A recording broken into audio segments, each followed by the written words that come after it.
ഐഷ പോറ്റി കോൺഗ്രസിൽ ചേർന്നതിൽ വൈകാരിക പ്രതികരണവുമായി ധനമന്ത്രി കെ.എൻ. ബാലഗോപാൽ. കുടുംബത്തിലെ ജ്യേഷ്ഠ സഹോദരി പാർട്ടിയെ തകർക്കാൻ നിൽക്കുന്ന ആളുകളോടൊപ്പം ചേർന്നതിൽ അതീവ ദുഃഖമുണ്ട്. എന്നാൽ വ്യക്തിപരമായി ദേഷ്യമില്ല എന്നും ധനമന്ത്രി പറഞ്ഞു.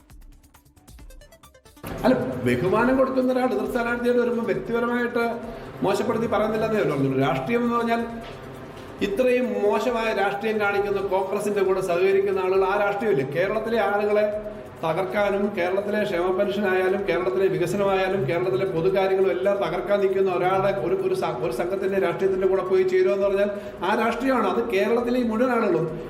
ഞാൻ വളരെ സിമ്പിളായിട്ട് ഉദാഹരണം പറഞ്ഞത്, നമ്മുടെ വീട്ടിലെ എല്ലാ സൗകര്യങ്ങളും കൊടുത്ത് എല്ലാ ബഹുമാനവും കൊടുത്ത് നിർത്തുന്ന നമ്മുടെ നാട്ടിലെ ഒരു സീനിയർ അംഗം, നമ്മുടെ ഒരു ജ്യേഷ്ഠ സഹോദരി, അതിനെന്തോ അപ്പൊ അത് വരുമ്പോൾ അങ്ങനെ ചെയ്യാൻ പാടില്ല. അങ്ങനെ ചെയ്യുന്നതല്ല വേണ്ടത്. ലോകത്തെവിടെയായാലും ഏത് സമയത്തും 24 വാർത്തകളും ഓഗ്മെന്റഡ് റിയാലിറ്റി പാക്കേജുകളും എക്സ്പ്ലെയിനറുകളും വിശദമായി കാണാൻ ഞങ്ങളുടെ യൂട്യൂബ് ചാനൽ നിങ്ങൾക്ക് സബ്സ്ക്രൈബ് ചെയ്യാം.